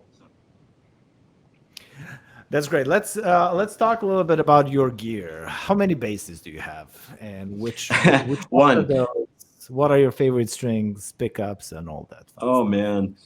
So right now I actually have one bass, and it's in restoration. The one that I'm playing here was kindly donated to Appalachian State when I got here by a friend of mine in Los Angeles named Louis Fantasia. So it's kind of funny because it's like, oh, we're getting a new bass. Thanks, Dr. Booker. We'll just go ahead and have that for string methods. Like, nope. That lives in my office because it's a nice bass. But I have a Josue that's being restored right now. Any day now. It's almost done. Strings, I've tried every kind of string out there, at least for a long time. I mean, I'm currently, full disclosure, I'm currently a Diodario artist, and in that line right now, what I'm really gravitating towards more than anything else is actually Kaplan solos. I use Kaplan solos on the top three because on any given week, I'm going to go from a straight ahead jazz gig to possibly a bluegrass gig to having to play orchestral repertoire to classical solo repertoire, all within the span of 5 days. I've done it. It's and one can only own so many basses and have so many and only endure so many string changes. So I've gone to the Kaplan solos that generally speaking, I tune down to orchestral pitch for the top three, and then I'll use like either a Spyrocore E, or in this case, I've got what do I have in there? I have Oh, I'm a company man. I have a Djordje Pizzicato E that's probably going to get replaced by a Zyx E here pretty soon. But yeah, that's what I got going for strings. I'm also, as far as sound is concerned, I'm a endorsing artist for Ribak microphones, which is a company out of Denmark, and it's a really cool little microphone. I've got some YouTube videos on that if you want to go check them out. They have a couple of different models. So I've been using that plus sometimes I'll blend that with a pickup through a Grace Designs Felix, depending on how loud the gig gets. I like the Felix a lot because I can kind of blend the two signals, and it's got like a knob where you can like go, all the way over to one signal and a little bit, and then all the way over to the other signal. So like I can kind of adjust how much mic and or pickup is in that, what's coming out of the amplifier. And as far as that part's concerned, right now I'm using a Bergantino IP112, which they don't make anymore, but I found one on Reverb about a year ago, and I've wanted one of those ever since they came out. And that thing is just, it's heavy, but it's just exquisite sound. So yeah, that's pretty much it for gear for me. So are you using regular pickups or you don't? I use regular pickups. Yeah. Okay. Yeah, I've got what do I have on here? I got my backup pickup on this guy because I'm going to throw. Usually, I prefer Fishman full circle pickups. Oh, okay. This one I've got a K&K Bass Max though. It actually I don't mind the sound of it too much. I think it's a solid pickup. It's not the most boutique gear out there, but it's pretty darn solid, and that's kind of what I look for. How about the amps? Like I said, the amps. Effects? Yeah, the Grace Design preamp. That's been my preamp of choice. That thing is like a freaking Swiss Army knife. It's everything that I ever wanted. The brass ring is always my bass only louder, right? MBOL, my bass only louder. And I think as far as I've been able to get, that's as close as I've been able to get to my bass only louder. So it's the Grace preamp going into a powered Bergantino speaker. That's what I've been, and I've used Phil Jones equipment before. I like his stuff. It's very, I like how transparent his stuff sounds. It's not very colored. What I'm getting out of the amp is as close as I could possibly get out of my instrument acoustic, and that's kind of what I'm always striving for, but then again, I also don't play like huge clubs very often with very screaming loud guitar players. So like, the rockabilly, the psychobilly guys, like if you were to try to use my rig, it'd be feedback central for you. You'd be just like all the time. So I don't really get that loud that often. And if it has to go that loud, then I'm running something to the front of the house and let the sound guy handle it. Hopefully well. Hopefully well. I like that. Yeah. Do you have any special way to warm up before you play a show or a concert? Yeah, I mean, before if I'm just now warming up right before a concert, then something went wrong with my day. So like, okay, in other words, if the first time I touch my instrument is right before a show, then I'm not doing my job right. So like, my general day to day.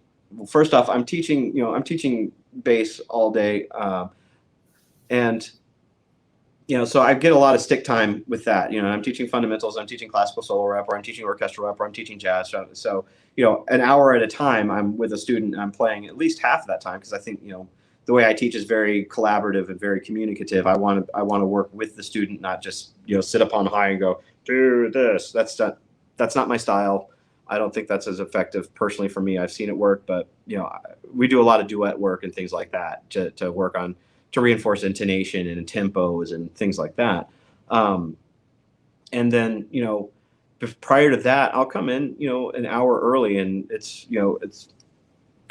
I pull out the stick of truth and start scratching long tones and scales and arpeggios, different bowing exercises. If I know I'm about to have a pizzicato heavy week or like a jazz heavy week or something like that, then I'm doing like just scales with the metronome, just over and over and over again, just to kind of bring things. Most of my left hand work I'm going to do with the bow, just because I want to sustain the sound while I'm doing my left hand work, so that I can really get to the center of the pitch. Because when you're pulling the string, you're actually pulling the string tighter, which makes the string sharp. So if you're gauging all of your intonation just off of your pizzicato sound, then your intonation is always going to be a little, just tiny bit off, because you're always hearing the first sound that you hear is going to be slightly sharper than when the pitch settles into the fundamental. So I stick with the bow a lot for left-hand work for intonation. Do you have any advice for people how to get a gig in general? So I know you're more in a academic world now, but you still gig like fair amount, and that's an interesting. These things like change, over the year, changed a lot over the years. So I'm curious, what would be your advice for these days? So there's a lot of avenues to get into the gigging world. Oddly enough, college is one of the main avenues I use to get into the gigging world. I got into the Pharaohs, which was like my first steady gig in Austin, because the trombone player from the Pharaohs was getting his master's degree at Southwest Texas, and they needed a bass player. So he said, "Hey, you're it." And I was like, "Okay." And, so a lot of people actually use college as a mechanism for networking. That's a very expensive and very time-consuming method of networking. I always like to say that, if you want to work with musicians, then you have to go where the musicians are. So, like in the jazz world, that's jam sessions. You have to go. There's just no ifs, ands, or buts. If you want to get into the scene, you have to go to the jam sessions. That might be different these days with COVID and all that. Jam sessions might not be happening as often, but I know social media is actually a really handy tool. We have a Facebook page called Asheville Double Bass Players. Asheville's about 2 hours from where I am, and you get to it's just a community of other bass players, and somehow they find out what kind of player you are and say, "Hey, I need a guy to cover a gig for me on this such and such day. Can you do it?" And you're like, and of course, at a certain point in your life, the answer always has to be yes. You're not too good for a gig at a certain point of your career development. I've played the Prickly Pear Lounge at the Holiday Inn in New Braunfels, Texas. I wasn't too good for that gig. It put food on my table. So that's not, there's no saying no to a lot of gigs for a while, just putting, they used to call it paying dues, right? Just putting in the time. And there's something to learn on every gig. Now I know how to play Margaritaville thanks to the Prickly Pear Lounge, whatever. Cool, I learned it. Now somebody says, "Hey, can you play Margaritaville?" I will say, well, first, that will be $100. And second, I'll say, yeah, sure, no problem. At a certain point in your life, you also get to start saying no, just so that there's light at the end of the tunnel for everybody that's out there young and aspiring. But, one of my mantras when I was younger was, when the phone rings, say yes, which means, put in the time and practice and all that kind of stuff. But you never really know where you're at until where the rubber meets the road on the bandstand and you start playing. You could be playing Michael Brecker solos in thumb position on your double bass in a practice room, and then go to a bandstand and fall flat on your face. It can happen, and it probably will happen, because one of these things is not like the other, and that's not what the gig calls for. So other advice that I like to give younger musicians is that no matter how they say it, when the older cats stop talking to you, that's when you need to worry, because older people want to keep the music going, and they know that their time on this earth is limited, and you're the future of music. So they're going to talk to you, and they're going to give you advice. Maybe not all of it's the right advice. They're going to give you, they're going to say, you need to work on this, you need to work on that. Take all of that in. You'll learn eventually what to filter. And, even if it's the older cat that's just like screaming at you, like Whiplash style, about how horrible you are, maybe that's the only way that guy knows how to communicate. But still, at the end of the day, their primary interest is the music happening? Is the gig happening? Are you happening? And so even listen to that up to a point. Of course, you don't need to take any kind of abuse while you're on the bandstand. But, if it's, there was a particular cat in Austin who was notorious for screaming at bass players, because he's a great bass player himself. But he also is a great other instrument. I'm trying to keep people anonymous here. I did that gig for a month, and like almost every song of every gig, he was in my face telling me how horrible of a bass player I was. And I need to work on this. But that was the other side of it. You're terrible. You suck. I can't believe I hired you. You need to work on your scales. You need to work on your intonation. You need to work on your...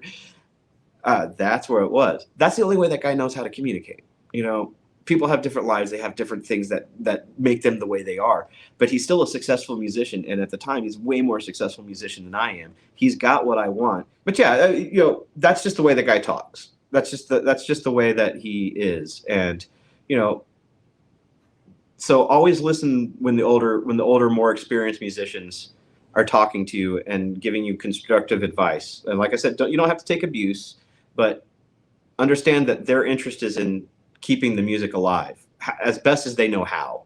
You know, I mean, not everybody has amazing diplomatic people skills, and not everybody has amazing, you know, and definitely not everybody has your best interest at heart.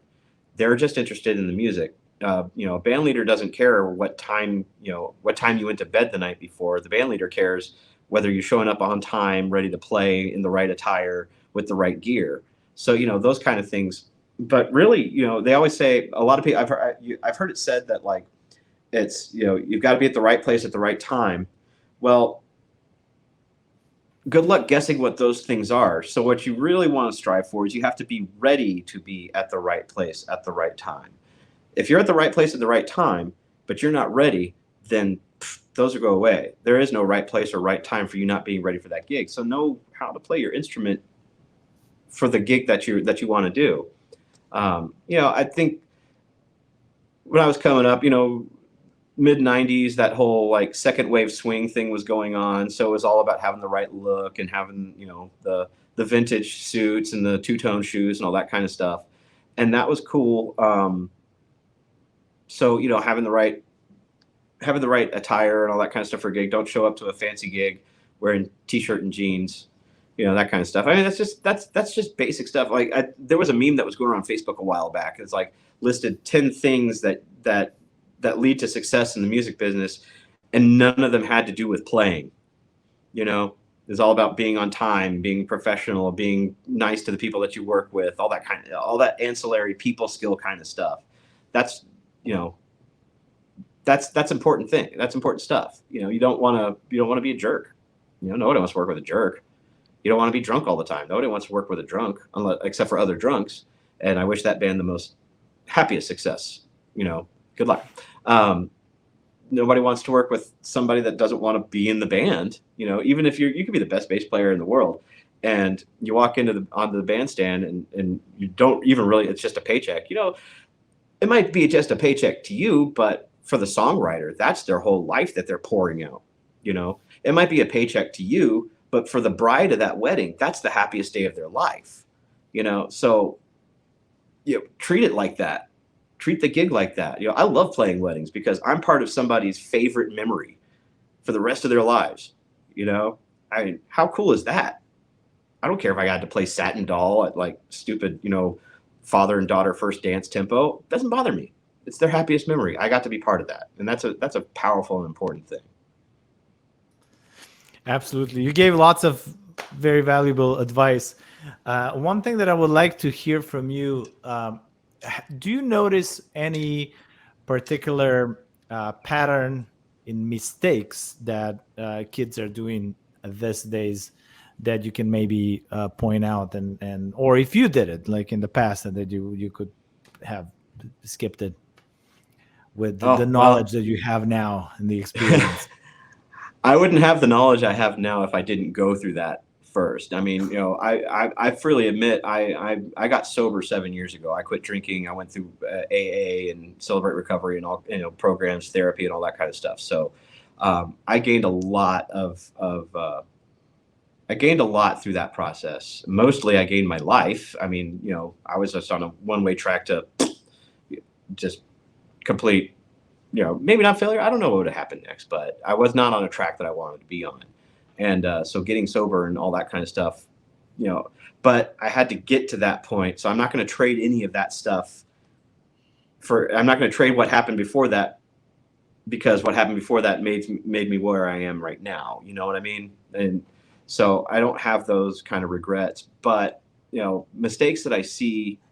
So I'm not going to say any of that kind of stuff is a mistake. I mean, obviously it is, but it's also just kind of part of my process, growing as a human being and as a musician.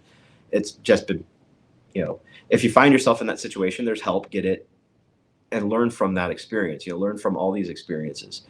I will say something that seems a little different, and I don't know if I'm having a get off my lawn moment, is that we do live in a world where we don't have to actively look for music anymore. You know, like when we were younger, we had to go to a record store or a CD store or a music store, you know, to find recordings. And that's not something that has to happen anymore. And I think that's both a blessing and a curse. Now it's like, oh, I want to hear this. I don't have that CD. I don't care. I don't even have a CD player in my car anymore because they don't make them for cars anymore. So you hop on YouTube and you find the song that you're looking for. And I think that part's kind of cool. The flip side of that is when we had to go and actively seek music, it felt a little bit more important to do that. You know, we had more invested in the learning process of music by having to go out and actively seek it out, you know. And I want to say in certain ways, the COVID situation has kind of exacerbated that a little bit. I mean, it was starting to happen pre-COVID when people would pull out their iPhones at a live show and start like live casting some other dude's live show that, you know, hopefully people paid cover to go and that band got paid for that show. But now there's like 1,000 people watching that show that aren't paying cover. I mean, come on, man, really? You know, just trying to make a living. On the flip side of that is, you know, maybe now there's 1,000 people that never heard of that person before, and now they know who that person is, and now they're going checking out their shows, or, you know, getting like 0.0005 cents for every Spotify stream or whatever. But what I'm saying is we had more invested in finding music than we used to have, or than we do now. And I think that's translating a lot of what I see in a lot of students now, because I mean, I'm working with 18 to 25-year-olds on the daily. So what I'm seeing a lot of now is just, I don't want to say it's fear. I want to say it's more like avoidance of the process. It's like, why am I not good yet? You know, it's like, well, because you're a baby. You just started playing. You haven't even played like in front of people yet. You know, that's why you're not good yet. You know, and you're good for where you are, but if you want to get to this point, how much are you willing to invest in it? You know, I mean, I'll not to turn everything into a meritocracy or anything, but like I've invested a marriage into this. I lost a marriage over my career at one point. You know, I almost lost a second one over my career at one point. You know, so how much do you have invested in what you're doing? And I'm not saying it has to be like obsessive. Now, the flip side of that, don't be obsessive about it. You still have to be a human being. But, you know, there needs to be, this is my job. I wake up in the morning and I warm up on my instrument and I teach my instrument. And prior to that, I'd wake up in the morning and I'd learn how to play my instrument throughout the day. And then I'd go out in the bandstand and play my instrument. And I think that's, you know, it's a profession. It's not a hobby. And it takes time. It takes time to get to where you want to be. And it's okay to take that time and be smart about taking that time, you know, figure out what the actual problem is with your playing and isolate that and work through that, rather than, you know, getting into a practice room and playing stuff that you already know how to play, because that's not practicing. Yeah, that's wasting your time in a practice room. You already know how to play it. Why are you working on that? So that's a great point, and I'm glad that you mentioned that. I think that there's definitely an issue with that, like getting things instant, getting used to get things instant, and then you kind of expect that, yeah, you can be a better musician or whatever, like without actually investing time and I mean investing time. Yeah, I mean, you know, they say the 10,000 hour thing, fine, whatever. Just, you know, my students like, gosh, Dr. Booker, you're so good. I'm like, yeah, well, I've been doing this for almost 30 years. I hope I'm good. You know, I still have a lot to learn, but I hope I'm doing okay on this instrument after 30 years. Yeah. You know, how do you like to record your bass, especially slap? Oh, well, so the last time I actually recorded slap bass, you know, that was back in. You just have to do it more often. I know you're making. I feel guilty being on this program because, like, wait a minute. I think right now, if I were doing a slap bass recording, though, it'd probably just be me and a U87 about 3 or 4 feet in front of my bridge and calling it good. Or maybe some kind of like Cole's 4038 ribbon mic or something like that to get like a really deep low end on it. That's probably how I would do it. No slap microphone? Not for what I do. I don't think so.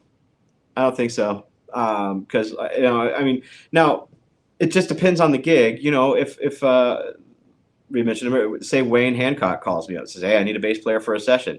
Well, first off, I'm going to record it the way his engineer says to record it, because Wayne signed the checks, so you do what the guy that signs the checks, you just do what they do, fine, whatever. I don't have any ego about that. Just sign the check. I'll go home and cry in the shower later. But yeah, I think, just capturing as much of the natural acoustic sound without hyping anything out of it is enough for me, Like if I were doing like just a straight ahead jazz recording, and maybe my next CD will have some slap bass on it. Thanks, Djordje. Oh, definitely. If I were doing that, dude, it'd just be straight up put a U87 in front of me and call it good, and just capture as much of the natural sound of the instrument. 2 or 3 solo records out? I have 3 now. 3, okay. It kind of blows my mind. No. Okay. No. Come on. Like I said, I'm not gonna lie. There was a period in my life where I was about ready to walk away from all of this stuff, because in a lot of especially in the jazz world, in a lot of these situations, once you start doing it and the band leader likes it a lot, they expect it of you all the time, which on the one hand is fine. Where I was at in life at the time was like, dude, can I just do what I want to do with this instrument right now instead of? So I had built up some resentment towards the style, because I had a band leader at one point. It's like, you should just do that for every solo. I want you to do that for every solo. I'm like, yeah, really? But I do. Yeah, I mean, I don't think it was in my mind at the time. It felt like that. I don't think it really, looking back, I don't think it was that serious. But still, that's just where I was at the time. It's like, really, can I just? I had kind of like a similar experience when at one point when I was in high school, I was like, I played this and I've been listening to, rockabilly, punk and all of that. I have to dedicate myself to other sorts of music. So I'm just going to stop listening to this completely. I moved all my records to my parents' room, and I just got only classical and jazz. And I was like, okay, so I was listening to fusion. I was like, okay, so I have to be able to get this. If I'm never going to be able to play, Return to Forever if I don't listen to this all the time. And so I forced myself. But, I think another side of that, my records back. Yeah, I think another thing that was happening with me at that time was, I was really I was up to here in academia, and we don't do this that often in academia, if ever. And so I was really struggling hard to gain the acceptance of all the classical players. And, I've had the jazz guys, they were cool. So I was really, really pushing that side of my ability. So, maybe at some point I felt like I need to stop doing this because I have to do this because somebody over here might think I'm cool if I did this, or I don't know, or I might feel better about myself if I got these people's acceptance from not being a country bumpkin playing slap bass all the time, And so I went through that period, and what's funny about it is, now that I've moved away from it, or moved away from that period, and now that I'm actually bringing more slap bass stuff into academic situations, people like me even more. So, to thine own self be true, I guess. You know what I mean?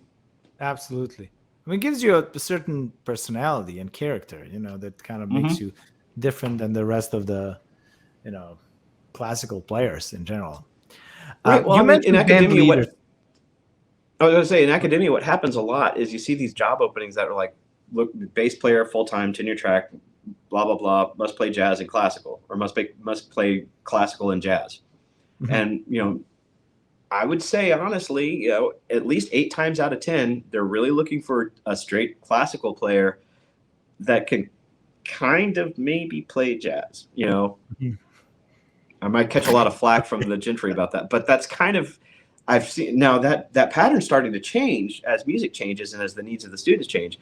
Like when I got hired here at Appalachian State, they hired me specifically because I have such a heavy jazz and honestly country western and rockabilly and as well as on top of all the and salsa and bossa nova and all these genres that I have experience with, because we have a thriving music industry studies program, and my students here might potentially have to encounter those styles out there in the real world.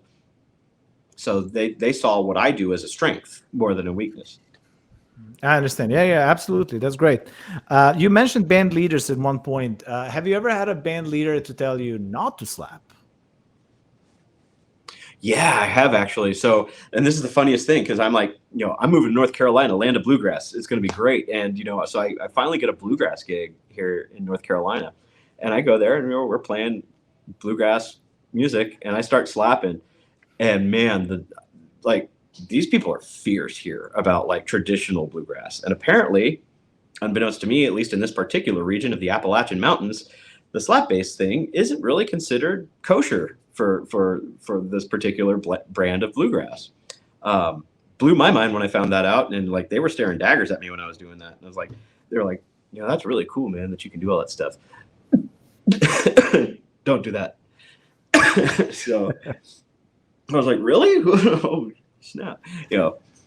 So Interesting. It's funny because I hear that, from lots of bluegrass people, kind of the similar story.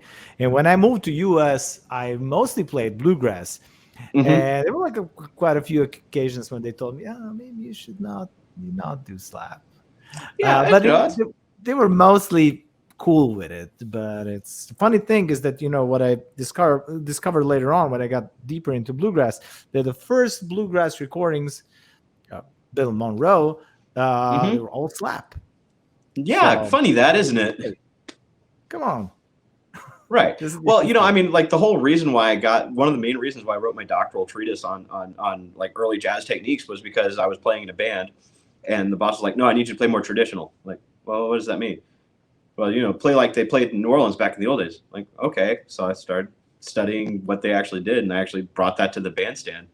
And I was like, no, I need you to play a little more like they did back in New Orleans back in the day. It's like, no, this is like a straight up, we're playing this tune and I'm playing like the bass line from the original recording of this tune from 1919. And I got fired. So okay. He hired me back like 5 minutes later, but yeah, he was like smart ass. Interesting.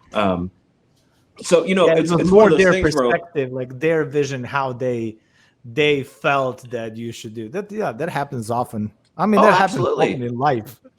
I mean, honestly, who has time to sit down and know every little subtle nuance of every single style of every instrument? So fine, whatever. But so I like to joke that like my whole treatise came about out of spite, because I was just. And I can't wait to read it. Please don't forget to send it to me. I won't forget. Have you ever had a chance maybe to talk to Francois Rabat, since he's like famous for extended bass techniques about have you ever talked to him about slap? I have. Francois Rabat saved my life. I will say that every day and preach that, because when I met Francois, that was right when I started getting sober, and like my life was like I was in that gutter zone, right? Life was going very bad for Adam Booker at that point in time. And then one of my colleagues, this is when I was in Duluth, Minnesota, one of my colleagues down in Minneapolis says, hey, I've got this base camp that I'm running this, in the summertime, and I'm bringing Francois over. But, he says he's happy to do some lessons before the camp starts. Would you be interested? And like, yeah, heck yeah. So like that gave me that glimmering light of hope for something cool happening at that point. And so I went down and did the lesson, and, it's stunning what Francois is able to do with students. Just his approach to things. It's, for lack of a better term, it's like working with Yoda. Like he actually pulled a Yoda on me, where it's like, I'll show you, because it's so funny the way he did it. We're just playing along, and he's like, he was just so kind to me the whole time. He's like, you are an excellent bass player, but you are so worried about where all the notes are. Like, okay, what do you mean? It's like, you were just worried about the notes coming. You just worried about play. So I want you to play a G harmonic. Play a G harmonic. So I'm like, okay, cool. Why are you looking? Why are you looking for that G? I don't know. Like, do it again. Okay. You still look. You've been playing bass how long? You're looking for that G. Okay. So I'm looking up now and I'm playing it. So I'm like, no. Do this.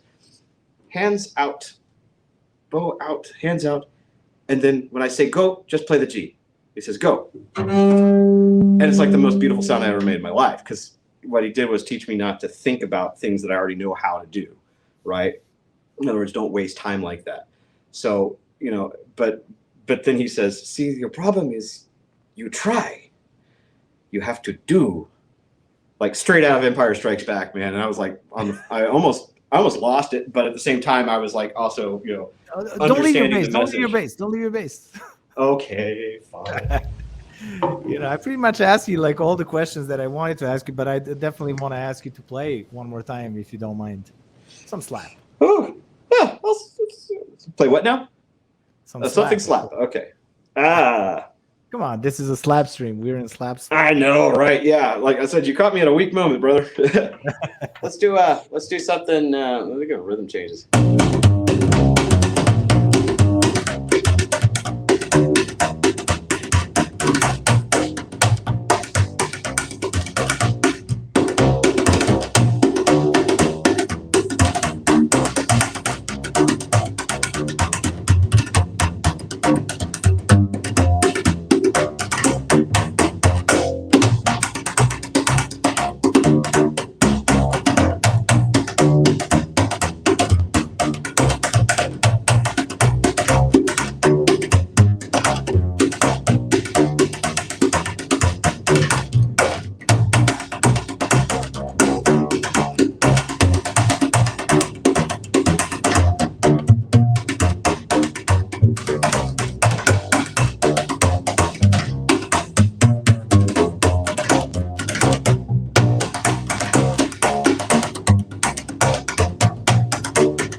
Out of shape, as Jocko would say. Awesome. All right, so I have one more question for you. It's the question that I like closing my interviews. But before that, is there anything else that I forgot to mention that you would like to say? Something that is important. Well, let's see. Something that's important. If you are looking for an education, we have spots available at Appalachian State University, where I teach. So shameless plug for that. Also, feel free to peruse my website, adambookeronbass.com. You'll find links to my CDs there. I'm also on got my CDs on Bandcamp through Shifting Paradigm Records. This is that. I think we covered a lot of ground, dude. I probably said more than I should have on a lot of things. I look forward to reading the comments on this later. I really do. All right, so please, people, make sure to write comments for Adam. And all these links that Adam mentioned are in the description of the video of this video, so you can follow him on social media and check out his website and all of that. And before we end this pleasant interview, can you tell me what inspired you after all these years? What inspired you to still do what you do? I wake up every day. I'm still alive. That's enough for me. It really is. I'm on this side of the grass, and while I'm still on this side of the grass, I've got a chance to do something cool. I get a chance to be nice to people. I get a chance to make music. I get a chance to communicate. I get a chance to have relationships with people, talk. I mean, what more do I need, man? Awesome. Thanks so much for being a part of the Slapstream live from Slapsville. Thanks for having me. Playing all these slap stuff, since you said that you're not doing that often and you're doing it so well that I would love to hear it more. And hopefully in your next CD, it might be something that, I'm going to have that Bartok pizzicato for a little bit. Yeah, we'll figure something out, I think. Yeah, please do. And share your knowledge with your kids about the slap. Oh yeah, we have a whole studio class dedicated to the basics of this, because I'm just getting it out there. Yeah, awesome. Get it out. Thanks so much, and I can't wait to see you play again in person, or have barbecue in Austin or LA or wherever. Come to North Carolina. It's gorgeous. All right. I'm sure that I'm going to be touring over there at some point. Sweet. We'll see. All right. thanks again. Good luck with everything, and hopefully see you soon. Thank you, Djordje. All right. All right. That was Adam Booker. We talked a lot. I love talking to this guy. And as you know, this excellent, super knowledgeable bass player, not just slap, bow, pizzicato, jazz, classical, everything. Make sure to rewatch this video again, and make sure to follow Adam on his socials. All the links are in the description of this video. Follow me if you're not following me already, and Art of Slap Bass, the most important. Check out Adam's article on artofslapbass.com as well about slap bass notation. And if you feel like supporting Slapstream, Slapsville, Art of Slap Bass, check out Venmo and PayPal links in the description of this video, and especially the Patreon for a bunch of cool perks over there. And get the shirt. Yeah, get the Art of Slap Bass shirt. This one, the black one is cool, but there's like a bunch of other colors on the website. Again, the link is in the description of this video. And don't forget, never fret, slide it in smooth, and keep it in the groove. I'm Djordje, and I will see you next Saturday.